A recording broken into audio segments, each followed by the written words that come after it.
You're listening to Cinema Red Pill. I'm Sharon, your host. And I'm Timothy. So, our movie today is a special movie. I feel like even putting a drum roll for it to announce, okay, maybe you probably see it in the title, but there's no drums, but drum roll. Today, we're going to talk about Who Killed Captain Alex. Ramon Film Productions presents the best of the best movies.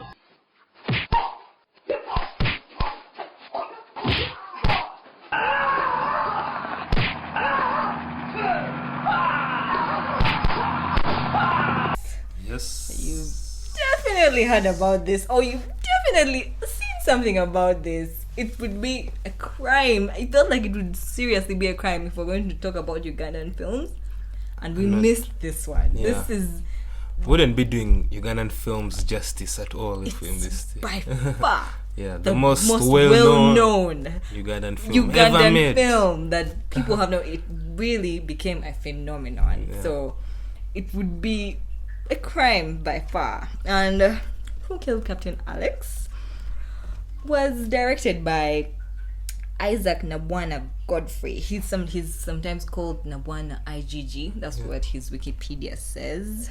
Yeah. They've called him the Ugandan Quentin Tarantino. Yep. Worthy? No? Weird. Yeah, they have the same styles. He lets Robert Rodriguez move, by the way. Yeah, but they have In his interviews, he talks about him a lot. Robert Rodriguez. Yeah. Because of what's it called? What's that movie called? The Mexican thing. Machete. Oh, Machete. I'm sure he's a big Machete fan. Be one of his inspirations because that film is all out. Yeah. Yeah. Machete, Desperado, Robert Rodriguez for you. He's way out on the whole. He's like action Tarantino thing. on actual drugs. No.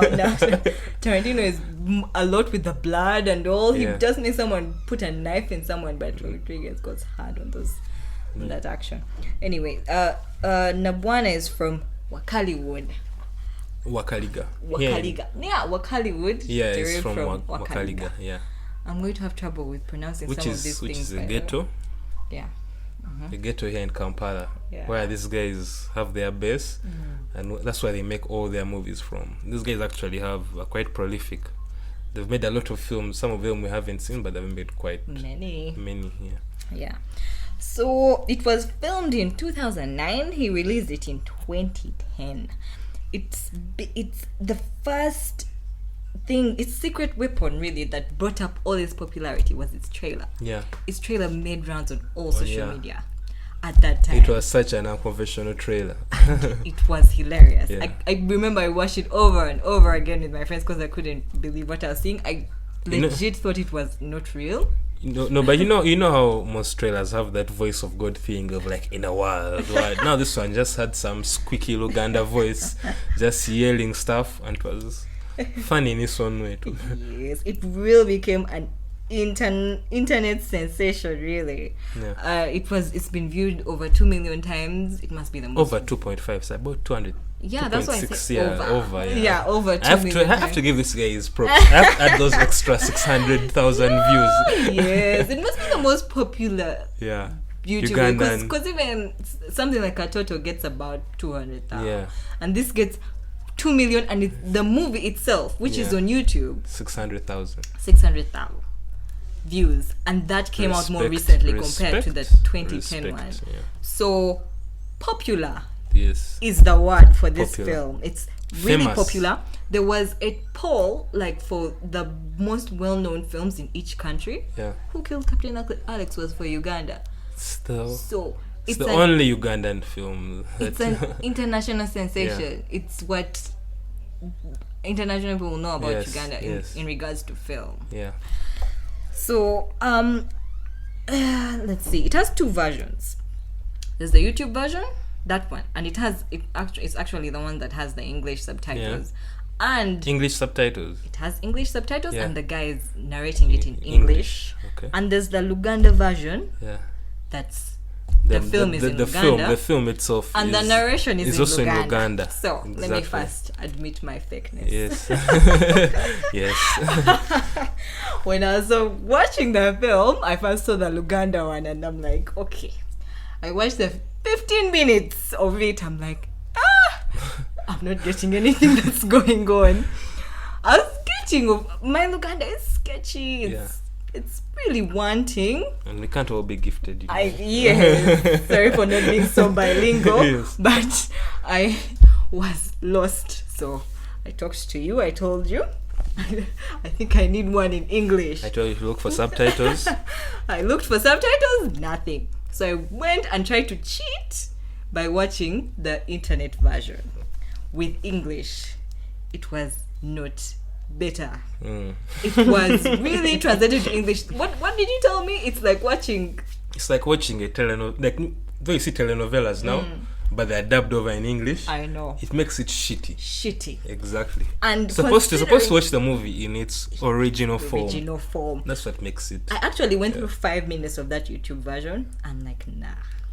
There were scenes I don't want to talk about now, but there were scenes I'm like, no. Just in those 5 minutes, I'm like, no, I'm going to go to this Luganda one and watch this stuff. So I went back to the Luganda one, so I'm going to be reviewing it in regards to the Luganda one. But I had to go back and check on the YouTube version to see the effect, because that's the one that's gotten. That's the one that everybody outside Uganda probably has watched, because they can't get the Luganda scenes. Yes. So it's been so popular. It's been out in the media. CNN made an article about it. In New York, watched in New York. There's no film that has gotten as much media traction from Uganda as this one. Yes. It has made the rounds. And one of the biggest stories that's been going on is the American guy from New York called Alan Hoffmanis, who moved from Uganda and moved from New York. He gave up everything he had and came to Uganda to be with the Wakaliwood guys. I really think he's the one who has really put them all out on the internet. He's actually... No, but the story was that he actually also... He watched his trailer on the internet in New York. Hey. And this guy's like, you know what? I'm going to Uganda to make movies with these guys. I can't believe it was just the trailer. Just the trailer. That's super cool. And the story was he was having a shitty day, but this movie... He said his girlfriend broke up with him. This movie made his life better that day. Yes, it has also been at so many festivals. Which festivals? I didn't... There's the Fantasia Fest. Yeah, it mostly keeps going there. And it's been going on like for many years. Even like just recently I saw Devin Faraci. You know Devin Faraci of Birth Death movies? Yeah. He also just saw it recently at one of the festivals. What did he say about it? He quoted it because there's a scene where the narrator goes movie, like you're in the middle and you're that Ugandan thing. In the Luganda version he will say that, but in the English part he says movie. So he quoted it as that, and it's like, I've just watched Who Killed Captain Alex. So this is really worthy of a review of its own. It's definitely worth a review. Anyway, the premise of the film, of course, is finding out who killed Captain Alex. Yeah. But one of the lead characters is a guy called Tiger Mafia. Do you remember him? Mm-mm. Tiger Mafia is a big deal. Tiger Mafia was that his group? The group, the brother of the guy of Captain Alex. His group was called Captain Mafia.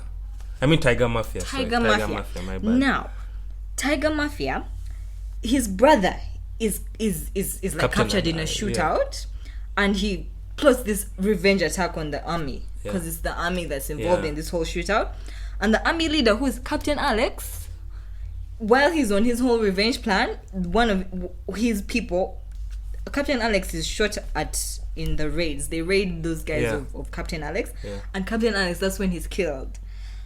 And because of that, there comes the war between the army and Tiger Mafia's people. That's what causes the whole conflict of who killed Captain Alex. Yeah. So proud to understand that premise, because it wasn't easy. It wasn't easy. It takes a lot of dead cells in your brain. I could not believe I even understood what was going on. Yes. So mostly what we want to discuss is what got the whole appeal to this film. What made it such a sensation? Why did it get this much attention? And really what drove that phenomenon? Tim, drive this home. Start. Like personally, I think this movie is a landmark Ugandan film.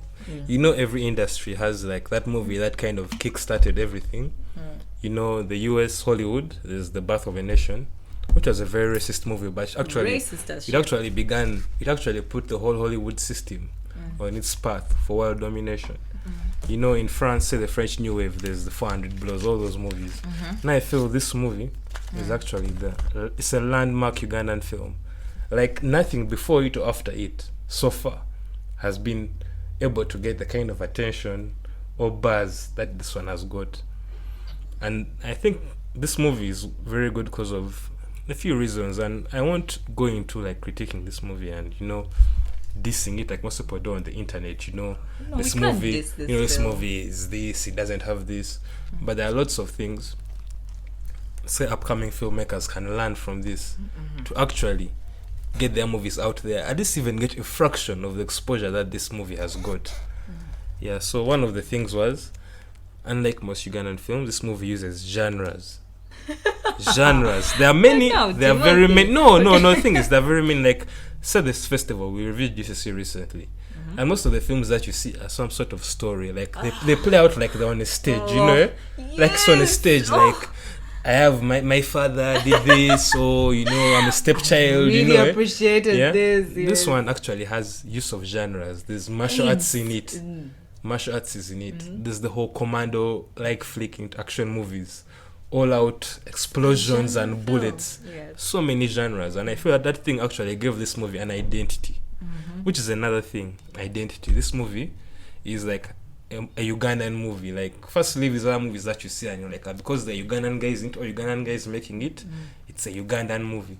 This movie is a story made by Ugandans but uses conventions of like cinema. A comedy movie has its conventions. The jokes are there. Action movie has its bullets, all that. This movie uses genres very well to give it an identity. That's why of all, as you've said, Ugandan movies, it's the only one that's known. It's the one which people can actually sit through and watch. Like, they'll actually watch this movie because there are all the things that they can pick up on. Now this part, there's betrayal. This part, there's this part, there's that. Another thing was... The narrative was sketchy. Narrative was all over the place, which I'll talk about later. But then there was the fight scenes.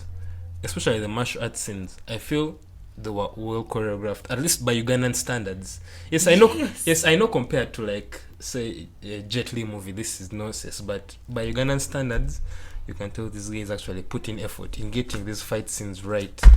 It reminded me of how I see some Ugandans doing that whole martial arts thing, like on a random field. Yeah. There's like people training, it was the exact Taekwondo, moves. yeah. And this guy actually pull them off. Like even in the shooting, you see this guy is actually jumping up and hitting this guy with two legs, which you're like, man, how did this actually? But this is real stuff. So I feel the choreography, the use of genre. Another thing was stunt work. You could feel these guys when they made this movie. They were fully, yes, it's questionable. You can laugh, they were doing weird stuff, but as far as the stunts themselves go, these guys were fully enveloped in this movie. Like, they went all out. They were in the forest, swinging off ropes. Like they didn't cut corners. They put in, the only thing which made like maybe the scenes look lousy was the visual effects, which I'll talk about later. Because it's just, I don't know, the level of infrastructure they have right now to make believable bullet shots, stuff like that. But the stunts, the level, like the time they put in going into a forest, a guy is walking over on top of an unfinished building. You could see these guys put time into crafting these scenes using those stunts, which I respect. And Ugandan movies, especially the action ones, haven't done that. And there are very few action movies in Uganda in this kind of vein. Everyone tries to make, these smaller stories, taking place in a home or a school, stuff like that. But this one actually went all out in the way it was trying to bring out this whole battle sequence, the movie itself. Another good thing, which I praise this movie for, is how they're able to reach a large audience using an extremely low budget. In Uganda these days, people always they want to have millions. They use 600k around there. Yeah. These people in Uganda want to have millions before they even shoot one scene, like in a restaurant. You see, which doesn't make sense. These guys are able to do so much in so many locations with so many characters using their extremely low budget. That film has so Main much plot. Yes, I understand that, but the thing I is, can't believe how much yes, plot that film yes, had. 'cause It not- shocked me. And I feel it's because this guy was trying to incorporate all the genres. You know, I think because, as you said, The whole betrayal thing. betrayal. There's martial arts. There's a whole training sequence where this guy is training by the Isn't lake. the whole female thing going Yes, on. the girl who is trying to. There's all that. This movie, actually, another thing was ambition. If only more Ugandan filmmakers could be this ambitious. I know there are some who probably are technically better than the guys of Hollywood, but if they had this much ambition, using their expertise, they would actually make something decent. I think this was more passion, though. It was a passion project, and even Passion. very much passion. And even the thing is, they weren't striving for the excellence of a Hollywood movie, whereby when you watch Avengers, everything looks believable. These guys were more like, let's go out and tell a story with so much spectacle that people won't help but see it, which I greatly admired. I so admired that. Another thing was their use of the digital media. A lot of times, cinema from the olden days has been about going into this darkened room with a big screen, you watch it. But now the world is changing, whereby now there's Netflix, there's all that stuff. And I feel even before Netflix became popular here in Uganda, It's not popular. Okay, yet. so Netflix, torrents, all those downloads whereby guys just download stuff immediately. It comes out or after it has come out. These guys actually, I'm sure they use the media platform so well. They used YouTube, I'm sure. I don't know if they used Vimeo, any of that stuff, but they used it so well. They used it so well to market this film. They even on Reddit. These guys, I feel, as far as digital platforms go, these guys really maximized all its capabilities, and I feel that's the way most Ugandan filmmakers should go. Because you obviously want to make your film and have people actually go for a premiere in a cinema and sit in a darkened room and watch your thing for 2 hours or less and leave and they give all their word of mouth reviews. But I feel this movie, by the time they used YouTube to reach as far as, say, New York, I feel there are a lot of possibilities there for upcoming filmmakers. You could make something and you could find a way to get reimbursed through these digital platforms. Great. Yeah. How can we not talk about that narration, which has to be one of the biggest appeals of this film? Yes. Which I feel, again, as I said earlier, creating something with identity. Even this was even common in Japan, in like the 1930s, 40s. They used to have narrators in the cinema. First leave it being on a DVD. It was actually like a style of films being made. These guys would make their silent films, put them in the cinema. Then they would actually have a guy in every cinema who they trusted, who would talk over the film and help give it that whole, that action, like try and give it that hype, like there's this scene and like you're like, love a movie, those things. That is exactly what this film does. This movie, and that's why it's so, because it's actually this whole thing of narration. It has been there for a while. It has been done in other countries, but it's not as popular in other countries as it is in Uganda. Because in Uganda, there's majority of the people who watch like movies, say bought from plazas or anything, the bootleg versions. People look, even Bibanda, which are like a staple of Ugandan cinema. People watch movies which are narrated in Luganda. So now them actually having a movie that they have made with all this action stuff, it's in Uganda. Yes, the action can speak for itself, even the dialogue can, but they add this narration to make it even more Ugandan. So this thing appealed to so many. First, leave the people who are on internet, YouTube, what the middle class and above. Even the people who are in the bottom class actually enjoyed this movie. So for me, I feel it was a very good use of aesthetic. More than us. They used a very great aesthetic in adding the narration into it, and I feel like narration is actually something actually big nowadays in Ugandan filmmaking. Like, it's a big part of it. Yes, you want to make movies that are for festivals or win Oscars, that's there. But again, to appeal to people in Uganda, again, you can't ignore what's already there and working. People have to begin looking into that and find ways of exploiting it, even find ways to make that aid story in a way.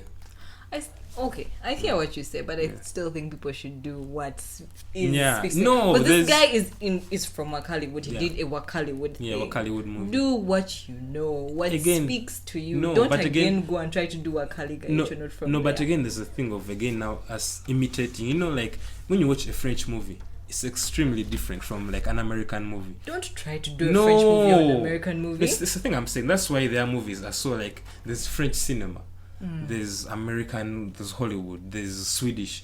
Now what Uganda in Africa, people just classify it as African cinema.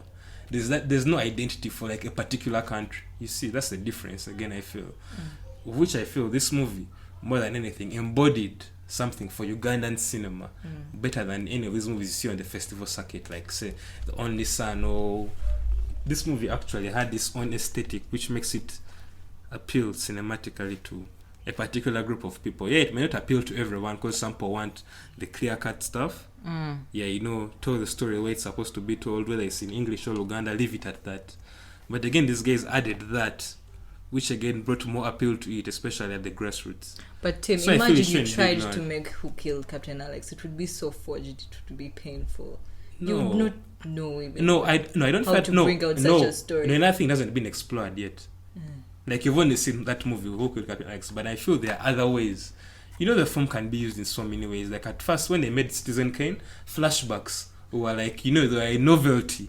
People were like, why do you have to go back in the story? And the movie is supposed to go progress, yeah. You know. So I feel probably right now it's a bit underdeveloped. But if there's someone who can actually find a way to incorporate that into a film, and actually it aids the film's narrative, I feel it actually appeal to very many people in Uganda. Great. Yeah. Anyway, back to the funny moments. Yeah, very one thing that one of the things that's made me not want to watch the YouTube version that's translated to English is it's in the beginning. Like there's this scene where the Luganda guy he goes all out in the Luganda translation. There's a part where he's busy narrating the movie, then he randomly there's this opening credits and then there's the graphic designer. Then he says the graphic designer's name. You're like, hey, the guy is not going on with the film. Which is extremely another thing, announcing the graphic designer's name. Like, this one made the graphic design. You're like, dude, you're not carrying on with the film. Stuff is going on in the film. Yes, I understand. Then the moment that real sealed it for me was one of the opening scenes where there's a lady dancing. Yeah. She goes and she's doing live. Yeah, karaoke. That guy went on and on. I call her live music. You know, he makes it seem like this is the first person to ever do live music in the world. Yeah. His enthusiasm is too much. And in the translated English version, he just says it once. Yeah. He says it funny, but he says it once. In the Luganda part, he goes on and on and on because the chick is dancing and dancing, and he goes on and on describing it. I'm like, there's no way I'm not watching. Because again, He's hilarious. Another thing is, again, you know, there's this whole, you understand, metafiction. Like movies usually that draw back on themselves as movies themselves. Like say a movie like Badman is about guys trying to organize this play, you know, all that.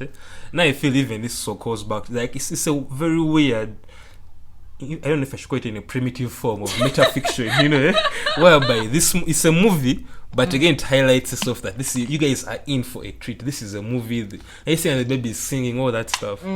So I feel that was also pretty cool. Like there's that metafictive element to what in it that isn't in every other African film. Either they're very artsy or they are very Nigeria, you know, Nigeria kind. For everything. Yeah, so now I feel like this movie also carved its own kind of small niche for guys who are into translated films. And again, you have a story that actually works with the translation, because it's, again, the movie doesn't take itself seriously at all. Yeah, so now at any point. So now the narration also itself, you can't really fault the narration for also not being too serious, of like only hinting at what they're saying or what they're. The narration wasn't serious. Yeah, exactly. It's really, really funny. But also one of the things, back to what must have caught the international whole thing, is its backstory as the film. Like what led it to be what it is, the whole Ugandan people down in the ghetto. Yes. Then the guy, this was his own thing. He even keeps saying how he didn't think anyone would ever watch his film. And now he has like 8 films. Yes. He has so much going on for him now. I hope he keeps being popular. And right now they're so popular which is very exemplary. People are almost even paying to be in his films because he's that big and he's DVDs sell, Yeah. and everything. He's such a big deal. We've seen this whole thing of like a Ugandan filming industry, how they call them downtown. Yeah, These downtown other guys is are uptown. So Yes. there's like downtown versus uptown. Yes. Man, those are things going on in our industry. That's where downtown is the poor Wakaliwood types. These guys are making money. Making their money Uptown through guys are their not really making ludicrous money, stuff. but- Then uptown guys want to make this very artsy stuff for festivals, and they don't make a cent out of it unless they win award money, maybe at Awesome. NGO money. Something. I don't know why I keep saying that. But nothing going on. Money. that's so mean. That's so No. mean. Do they do anything? That is very mean. They tell an important story. Let me be on their side. Hey, Bambi. Yeah, nothing going on. That's very mean. Anyway, well, I had to ask you, one of the things in the plot that I actually did not understand. Uh-huh. There's this part where a chick's food gets robbed. Do you remember it? I really don't understand why her food was robbed. I don't know why it was even important to the story, but the chick's food gets robbed and she gets like 20 minutes screen time. I know. Where she was calling the soldier, Sirukali, something like that. I know. What? Yes, I know. I waited This for movie- the chick to come back. No, this Nothing. This movie has so many fails. It fails on so many levels. But again, personally, it succeeds on so many others that probably people won't really pay attention to. But story-wise, The that part chick's there. food killed me. I really didn't understand why her story was I think now they're trying to, as I was saying, genres. They're trying to bring in so many things. Try to even now bring in comedy, which is something very relatable to the average Ugandan. You know, Paul's food gets stolen all the time. Idi was That recently. can't be the reason, no, really. no, but I think it pays. Like, as in, I'm sure a person who is watching, like, even if you watch these comedy night things, like, okay, comedy stuff in Uganda, like the people who actually popular, like, leave these Daniel O'Mara guys are the guys who make comedy out of the most, the most basic and everyday relatable thing. Is like, Anne can see me. She'll make a joke about a side chick, like how her skit will all be about a side chick. So I feel if I try to get comedy out of something, let people in the because again, as you are saying, no, it happens. Because food gets stolen. Like, like on Christmas park cooking, then you go inside the house, you come back, someone has taken like your saucepan of chicken. That stuff happens everywhere. Do you everywhere. Do you know what has so made it's me so even relatable. see whether And the humor can be got out of it so easy. Like even the most unhumorous person can at least say, like, there's something comedic and relatable in this. You've made me understand. Yeah. You know, I've told you I've been watching Malcolm X, and in the beginning there's this scene where they relax his hair. Yeah. And it hurts. Yeah. I loved that scene because that shit hurts. Man. And it was That's so. relax there. Is it important? No. But then they put it's the scene. something about It's the so people. Yeah. relatable that. Hair relaxation actually hurts. So it's like no, but in terms of narrative and plot, no relevance. But in depicting a society like a Uganda, it so brings true. it out so well. That movie is good. Yeah. Good movie for sure. Yeah, I had to tell you. While I was watching this film, when I got done with it, do you know one of the feelings I had? I can't believe I've finished this movie. Do you know the last time I felt that way? 2001: A Space Odyssey. That was the last time. You know, I can't believe I sat through those 20 minutes of those chimpanzees doing whatever they were doing, and I watched. You watched to the end? He takes his time on those space scenes. Yeah. I watched those 3 hours dancing plus. around this big black block. I watched. When I finished, I'm like, I can't believe I have finished this movie. The same thing. It's the exact same way I felt about finishing this film. Worth it. Very much worth it. Same as. Do you know my next one? Which one? Dr. Zhivago. Ah. That's my next mission. 3 hours though. That's why Yep. I watched it yet. That I'm waiting. is exactly what I'm saying. Like the day I watched that movie and finish it, I would say, I can't believe I've finished this movie. Anyway, yeah, I'm happy we've done this. Yes, another thing I want to point out though will be, as I've pointed out, there are a lot of things filmmakers could take out of this movie, Who Killed Captain Alex, but there are things I'll advise them What? never to do. never to do, like at all. Those green scenes, what? The props. Like, what the fuck was up with those guns? Those guns looked like bars of soap piled on top of each other. Like, if you're going to use props, they made their own props. Meanwhile. Yeah, I know, and they're using very low budgets. But I don't know. It should be in the production. Like, I know film is not cheap. Like, making a movie is not cheap at all. Like, just getting a scene could cost you $1 million. Like a scene in a restaurant for a day, $1 million in Uganda here. So I feel, yeah, obviously they have to make do with what they have and all that, but to make a movie even more cinematic and believable, the props have to be on point. Like, I have to see a gun and I'm like, this is actually a gun which can kill a person, not these other things where it looks weird. Another thing was the dialogue. Because I think this guy, he has watched so many of those Hong Kong movies, those action films, Commando, Schwarzenegger, all that. So he used very cliche dialogue in most of the scenes. Yeah. Like, this guy is asking for his brother, he's killing a person. Like, you know, there's yes. You know, like there's no complexity to it. Yeah. Like there's no twist to make it better. So I feel like the dialogue, you know, people watch a lot of movies and people are tempted to add like what they watch in movies into their own. But whatever you borrow, please try and twist it. Like, you know, please try and change it. Don't just copy and paste everything in the Ugandan format now. I know. Nothing. Acting. Like, yes, there are particular archetypes. Those people look in the screen sometimes. Yes, you know, there are particular archetypes whereby, you know, there's a mafia boss and mafia boss should act a particular way. Then the hero should be like a martial arts hero who is training. Should be then this damsel in distress. I feel like for you to make anything that's not a derivative of just Hollywood movies, you have to find a way to twist it and bring it to a Ugandan. Okay, so if it's like a Ugandan movie, should be to set to a Ugandan level, whereby see the mafia boss actually behaves like a Ugandan, you'd know, not some guy who's just like a raging psychopath killing reporters. Like, who kills reporters in Uganda? Savo would be on your case. That reporter scene was hilarious. But Savo would be on your case. Like, you have to make people believe what they're watching. Another thing, like, there are two last things. The rhythm, as we've already said, the movie was all over the place. All over. Like, a movie should have so bad. No. It had a tone. It had a tone, but a movie should have like a definite beginning, then what progresses. You can't have a martial arts sequence, then they're stealing some woman's food. You see, there's that damsel in distress. Then the damsel who is there? The man is roasting fish. And, you know, there's that whole. But I liked that fish. That was dope. I liked that guy. I liked all his scenes. He's my favorite character. It made him such a badass, but I actually don't remember how he ended up. Yeah. But then another thing was the visual effects. Like, visual effects. The bullets, the blood, the explosions, the blowing bumping buildings, into the scenes, the helicopter itself. Make it better if you can. Like, if you can. Like, I know these guys made this stuff out of passion, out of what they had. But if you actually want to reach, like, this Nawana guy, his actual aim should be like, even if he made the same movie, okay, not the exact same movie, with better narrative, but with the same exact action sequences, but shot better. I suspect he's better. And I feel this guy, if like actually give him, because he's I don't think he has had like film education. Everything he knows, definitely not, is what inspiration from what he has watched. What he has watched.